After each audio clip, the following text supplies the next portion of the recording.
What's up, everyone? Welcome back to Boxmining. Today we have Roger from Datum, and he's going to talk about how Datum is going to change data for everyone. So, Roger, can you give a quick introduction about Datum? First of all, thanks for having me. So Datum is two things. One is it's a secure by design storage for your personal structured data. And two, it's an open data marketplace. And so these two things combine to form what we call Datum, which is really a new approach to how we store data and manage data responsibly, and how we can unlock the value that sits in this data. So what does that equate to? So I can store my data there. How does that work? Sure. So at the moment, a lot of your personal data is stored at these large companies in central databases. So just 2 weeks ago, there's a company in the US called Equifax. They're one of the biggest credit rating bureaus in the US. That means for every American, they keep a credit score. And this is something that's used in daily life in the States if you want to apply for a mortgage, even if you just want to get a credit card. So someone hacked their central database and they lost the personal data, social security numbers, addresses, and so on, of every second American, so 143 million records. This happens all the time. These central databases, they're defended by a front door, by a firewall. Now, this always gets poked through by hackers and other parties. And what makes it even worse is in the back, the government just comes and does information requests, right? And also taps into this central database and gets all the data out. So what we're doing with Datum is we're introducing a new way to store your data on a public blockchain. So this means your data goes out in the open. There is no more kind of firewall that protects all of this data that can be knocked down. And instead, the data is encrypted with your private personal keys. Means even though the data is out in the open, no one knows what that data is. No one can decrypt this data, and no one knows that it's your data. So this is what we call secure by design. Because really any hack or any breach would not affect all the data, but always only the one little box with that specific key. And so we think that's really the way to go forward, to basically encrypt personal data with your own personal private key, right? That's how it should be. And then you are assured that this data is basically always yours, and you're the one who has control to revoke access to that data as well, or to share or sell this data. So that's interesting, because now instead of relying on corporations and this big company to manage our data, we technically take our data back into our own hands, right? Is that what this project's all about? Yeah, exactly. And so I should say a word about what we always call structured data. So there's various projects out there that allow you to store your family pictures, your files, right? So photos, movies, documents, stuff like that. And so that's a bit something like Dropbox, right? So we target different data. We target the data that is readable by machines. So this is really usually a lot of text data that goes into databases, or things that you would have in an Excel file spreadsheet, right? Now, of course, you don't have such documents, or you don't collect such data yourself. But when you use your phone, or when you use all these services, Facebook, Google, and so on, they collect all this data about your behavior, right?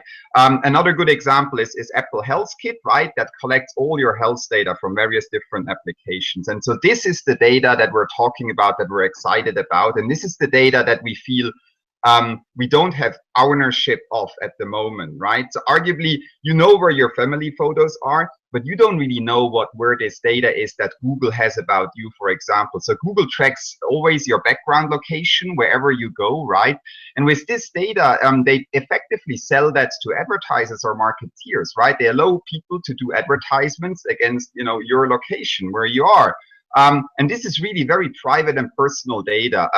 And Google does disclose some things, like what they do with that data, but it's really out of your control. So we're saying that's the wrong approach, right? This data should be under your control, and you should be the one who decides who to share it with, and not Google or Facebook or any other large entity.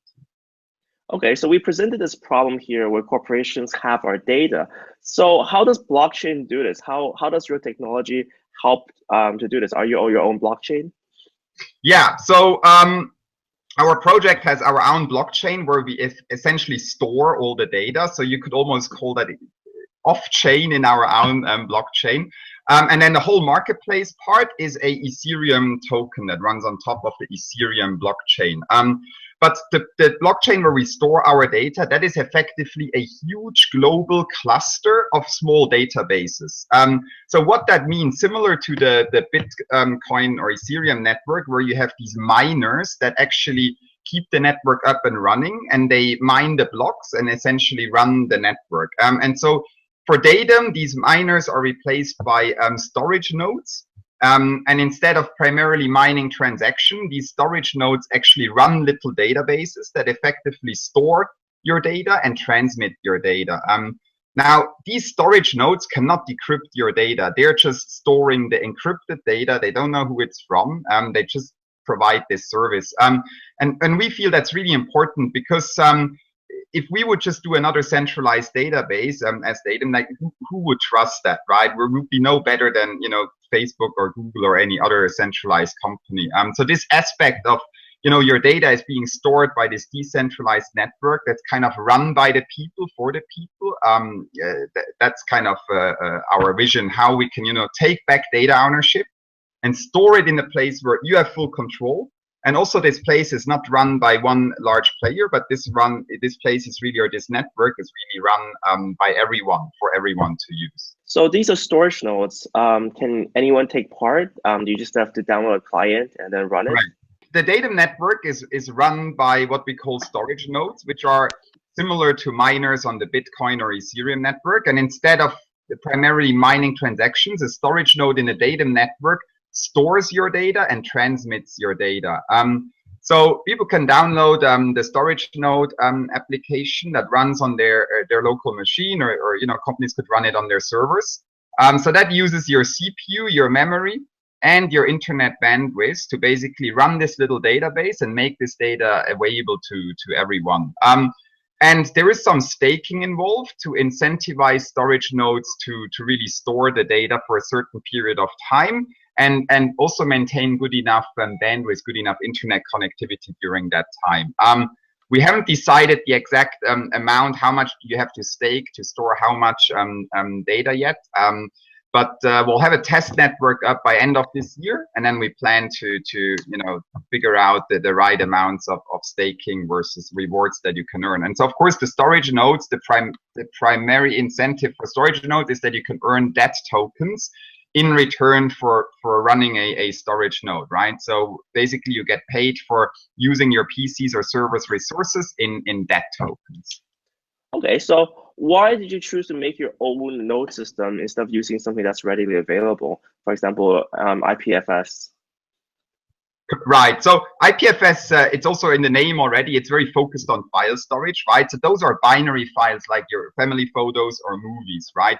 So we are really focused on this kind of structured textual data. So something, again, that you would put in an Excel spreadsheet that requires a completely different technical approach. So you could say this is the same difference as having a file system, for example, in an operating system, versus running a database, right? So for example, a SQL database that is really focused on storing structured data and providing quick access to this data. So that's why we really have to run our own node system. And there's a lot of tech in how you know, efficiently store these large amounts of structured data. So we couldn't just use something that is existing. We are a fork of BigChain DB, which is it's a project similar a bit like IPFS, but really focused on building a decentralized database technology. Now we extend this fork by a few specific features that are specific to the Datum network. And then one of the biggest things that we are adding is something called proxy re-encryption. This is the encryption technology that makes it possible for you to store your data securely on the Datum network, but then storage nodes are not able to ever decrypt your data. However, you can share this access with a buyer of data or someone that you want to share this data with for free. So maybe you want to share your health data with a, you know, NGO or you know, non-profit researcher or something like that for free, right? So this proxy re-encryption allows you to ask the storage nodes on the network to basically re-encrypt your data so that someone else that you specify can decrypt the data. But what's important, the storage nodes themselves, so the network itself, can never decrypt your data. So this is pretty exciting tech, and yeah, we're looking forward to have a first version out before end of the year. And also I would like to say, all of these components together all run totally automated. What that means is, if you look at a marketplace like eBay, when you buy or sell something, there always needs to be eBay as middleman. So you pay your money to eBay, and then eBay tells the seller, hey, I got the money, you can now sell the merchandise. So with Ethereum and smart contracts, we can do this part automatically. So we remove the need for a centralized entity that is kind of the judge, right, or the middleman in any sort of transfer. And so the other exciting thing is, because we are all digital, because the good itself, the data is also stored on our own blockchain, right, we can actually also handle the delivery of the data automatically. So attached to the conditions and the logic of the smart contract. So we find this pretty exciting. All of Datum is basically digital. It's all online. So this is really a project, you know, that's not connected to the real world in an awkward way. It's not like we're saying, hey, you know, this is tokenizing sand or real estate or something like that, right? We're essentially dealing and trading in data, and all of this can happen totally automatic. And yeah, that's what we're really excited about, to remove this middleman. So not even us as Datum, as, you know, the entity that is trying to bootstrap and kickstart this network, basically has the control over the transactions, or is the judge of it. So it's completely open and transparent. So it's a fully automated system, and also it's fully decentralized as well, because you don't rely on any centralized storage. And this is really important, right? It's just one more thing, because imagine how governments are accessing this data all the time, right? So they're going to these companies and accessing this data, and you have no control. So for us, it was really important that whatever we build, we also have to take ourselves as developers, as company that is supporting the development, out of the picture, and not make us self-attackable or susceptible to such kind of information requests, right? So Datum is really something like the Bitcoin or torrent network. Like, once it's up and running, not even us can stop it, right? But the good thing about that is also that, you know, if the government comes to us, there's nothing that we can give out, right? There's literally nothing we can do. So I think that's really an important point. That's why we really like to call it this secure by design, right? It's designed in a way that you're really the only one who controls the data. Even us, as, you know, developers or company maintaining this network, we also can't do it. Yeah, you can't access your data, even if we wanted to. That's true. We had situations for Apple where they had to, you know, where they push the surrender data, and they're under so much pressure to do so. And you're always afraid if they can or not. But if you have that data in your own hands, then you can say no. Yeah. So we have another thing. So we have the data marketplace as well. Can you tell me about how this data marketplace works? Yeah, so essentially we want to enable companies, or even individuals or researchers, anyone to access these huge data sets that are out there, right? All of this data.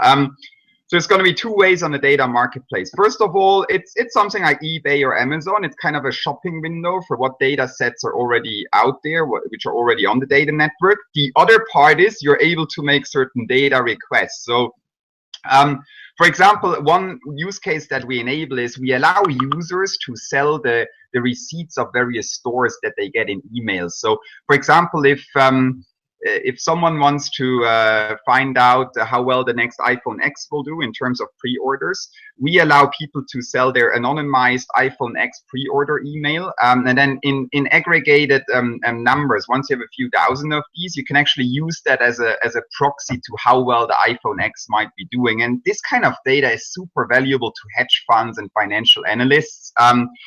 And so, in this case, right, you can go in as a company, as a financial analyst, and say, hey, I'm interested to buy receipts of the Apple Store of people, right? So basically these confirmations that you get in your email. They can actually put out that request anonymously. So we hash the request that they have. And then on the user side, we hash all the subjects of their emails, for example, and see if there is a match, right? So the important thing there is that also the buyer of the data does not have to disclose what kind of data he's actually interested to buy, right? So in general, this data marketplace, there's many different use cases from very different sectors. So another company we recently talked to was quite interesting. They basically deploy Bluetooth beacons in stores all over the world, and they have quite a few deployed, and then they sell this data to marketeers. So what this allows you to do is, if you go into a shop, right, they can basically track that you have been in the shop and what kind of merchandise you looked at, right? Whether you looked at you know, the new clothes or the clothes from the last season and so on. So what they're trying to do is they're trying to combine this data with your background location data from your phone, right, which you don't have access to at the moment. Google, for example, has access to this. So if you install the Google Maps app ever, what they do is they send your location all the time to Google, right? That's how they build these crazy good traffic statistics on Google, right? That is right. They know, hey, everyone is sitting in a traffic jam here, right? So that's how that works. And so we're allowing people to sell exactly this location data, right? So it's anonymized location data, but it's basically this you know, background location data that your phone is always collecting. Now, for this company, right, that has this Bluetooth beacon data, so they have the detailed data what you do in the store, but they don't know how you got to the store. Did you visit the drugstore before or the supermarket before you went to the fashion store, right? So that is really, really valuable data. And if they combine their detailed data from inside the store with you know, data of consumers of outside the store, which stores did they visit, that is super powerful, right? That actually increases the value of their data. And so what we're doing with Datum is basically, if they're able to increase the value of their data and resell this data at a higher price, they can give a cut of this revenue directly back to you as the data owner, right? So you're saying, hey, I'm willing to give up my background location data for the right price. And so this is exactly what happens. The company is happy as well because they get much more valuable data in combination. They can make more money with that in turn, and they're giving back a cut of that revenue back to you. So all the stakeholders in Datum are basically incentivized. You as a source, as an owner of data, right? You can monetize, you can get DAT tokens or real rewards for this data. The person who is storing this data, the storage nodes, can earn the DAT tokens. And the buyers of data can really unlock the value that sits in this data, right? By analyzing this data or combining it with their own data to in turn, you know, create more valuable data. And they can put this data directly back into Datum and resell it again, right? For a higher price. So we are really excited about this ecosystem that this creates. So it's all about data, and users can opt not to share this data, right? So they can share it for the right price, or they can not share it at all. But the end result is that I possess my data, so I get to sell it or not to sell it. That decision is my decision. Yeah. And by default, our default level is you don't share or sell anything, and everything is anonymous, right? That's how we start by default. And we're actually going to start this kind of legal lobbying around the anti-privacy policy. So why anti? Because privacy policy was supposed to protect your rights as a, you know, as a source of the data and give you privacy. But what actually privacy policies do nowadays is they give all the rights to the companies, right? If you look at any privacy policy, basically it's, well, we take all your data. We give you a little right back, but basically we take all your data. So we want to really make this anti-privacy policy where we say, hey, so the privacy policy should be like this. Everything belongs to you, point, right? Then based on top of that, you are the one who you know, relaxes access and basically determines who to share with and under what conditions, right? And so we're excited about kind of, you know, promoting that. And even, you know, even for the companies that are collecting this data, this can actually be very powerful. So one use case we have is for example, a startup that does these water bottles that have a Bluetooth chip inside. They track how much water you drink, right? So, and they sell this data, for example, to various organizations, but one organization they share it with is one that does kidney stone research for affected children, right? So if you don't drink enough, there is a relation to you know, getting kidney stones. So at the moment, they just share this data out in the back end. They don't communicate it very well. So what we are saying with Datum is, hey, look, put a little toggle in your app, right? And allow the user to make this decision to share this data proactively with this, you know, for good organization, right? And at that point, it's really empowering to you as an individual user, right? If you can make that decision and say, wow, so they're helping this organization, right, that tries to help the children, right? And I'm the one who can make the decision now to basically say, yes, I want to, you know, participate in this. I want to share my data with those guys, right? And then on top of that, if you share your data with anyone that is monetizing it, you can earn a reward back. And for startups like that, right, there's many of these IoT and hardware startups, they're really trying to see, find new ways to create revenue, right? The hardware business itself is actually not very good. Usually you make the money in the data, in the insights that you unlock. And so with this ability, these startups can go to the users and say, hey, you can buy our device, but you can also earn a little bit back every month, right, by basically sharing access to the data that your device creates. Yeah, we have some exciting partnerships coming up in that space, and this is really something we're excited about to basically help companies understand that if they include the user as an intelligent piece of the ecosystem and basically empower the user with data ownership, it's actually a win-win for everyone, right? Because many companies would think, hey, I just take all the data. What's the point of, involving the user?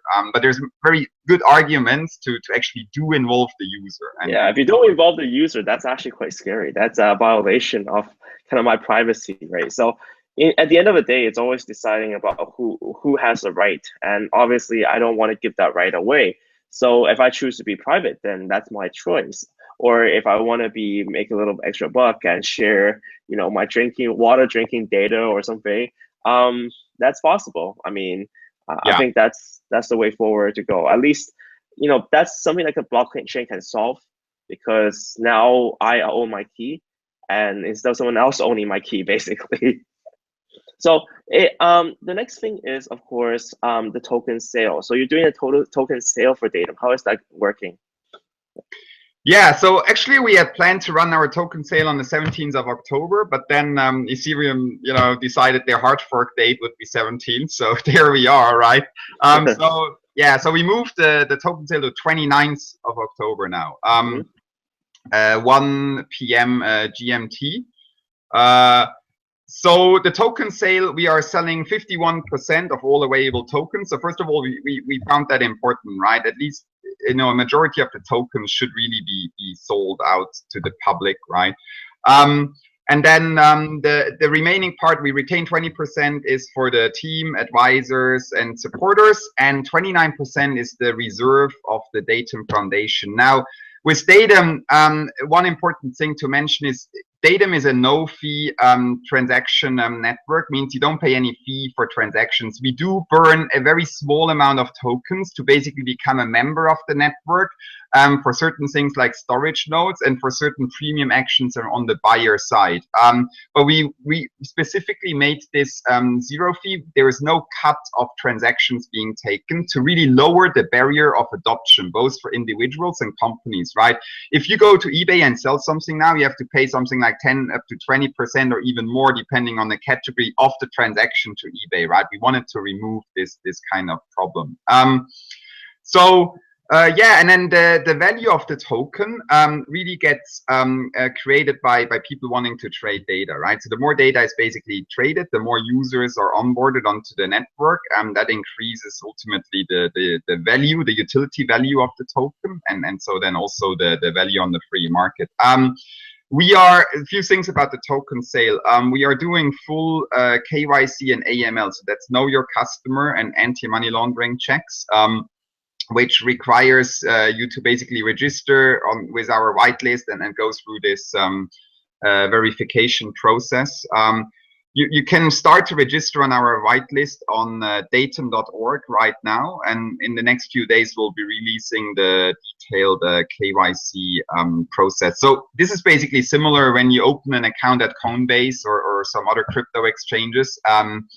The ones that do these KYC checks basically ask you to check your, verify your passport or ID, and then you have to go through this process, right, where you can hold your passport in front of the camera, and the computer does these checks. So we're doing the same thing. It's also one more thing. We are a Swiss company. We have people all over the world. We have 17 people now in about 7 countries.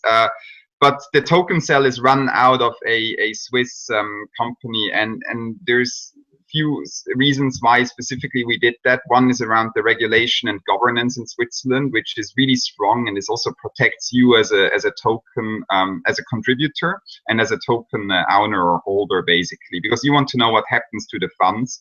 And so with Swiss entities, basically what we write and communicate on the website and white paper, we're basically hold accountable to also then do that under the laws in Switzerland and how this is structured. One last thing is, out of interest, how much is data worth nowadays? Just rough statistics of how much the companies are making out of our own data. Yeah, so there are some estimates that just the direct trade of data, so various companies selling databases to each other and so on, is worth about 300 billion yearly. It's a bit tricky to quantify this because usually no one is really tracking the sale of data at the moment, right? It's more specific use cases in specific industries. And obviously, actually, if you look at the revenues that Google and Facebook are making with advertisements, that's not even included in the 300 billion. And so, and you could argue, look, Facebook and Google, most of their revenue really comes from advertisement, right? The vast majority. And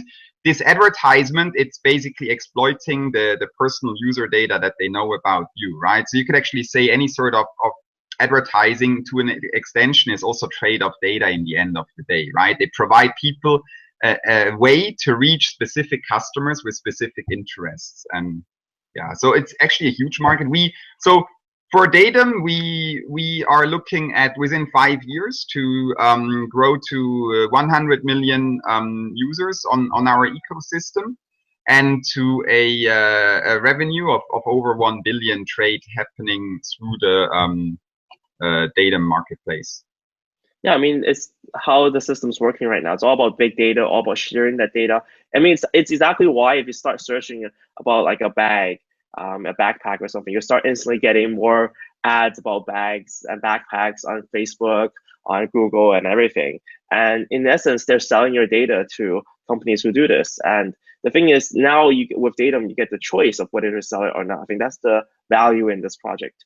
Yeah. How do you incentivize more people to install this? How do you onboard more users? Right. So in the beginning, the attractiveness of the data map is basically you download this app, you link a few data sources, Facebook and a few others, and you can make a few bucks every month, pretty much passive, right? So the pitch is very simple: download this app and make a few bucks.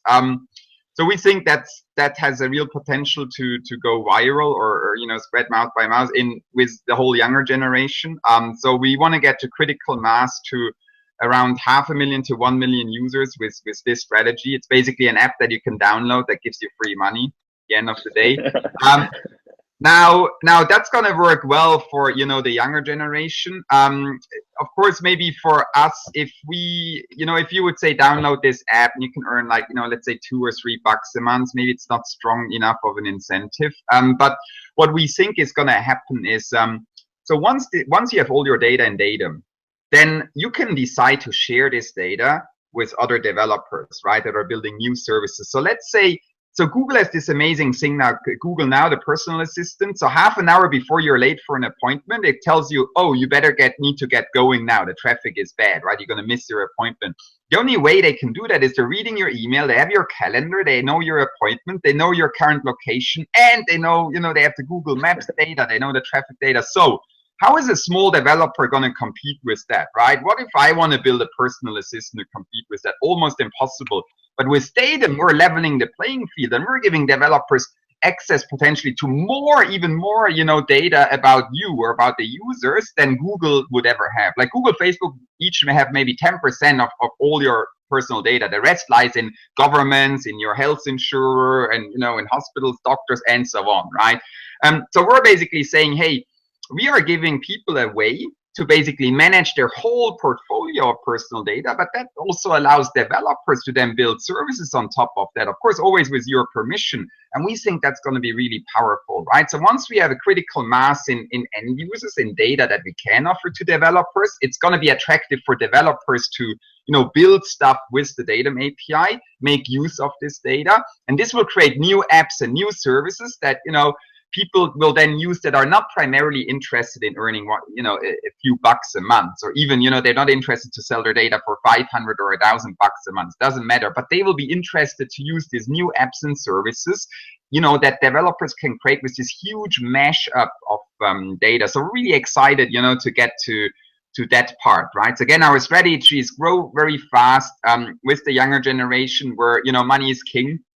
Like if you give someone a free download code for an app in Google Play, that that drives users very easily, and then get to critical mass through that.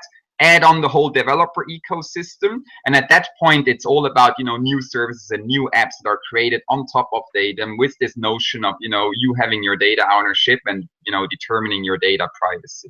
Do you guys have a Slack channel and Telegram group? Yeah, so we have a Telegram group. I believe it's at Datum Network, but otherwise go to datum.org, and there is a link to Telegram and all our other chats and social communities. Yeah. And let's get the final date of your token sale. What's the final date? Right, it's 29th of October at 1 p.m. GMT. So it's Sunday, 1 p.m. GMT if you are in Europe, and evening in Asia. So yeah, if anyone tells you if it's before that, then they're just lying. So guys, be safe. Check out Datum. See you next time.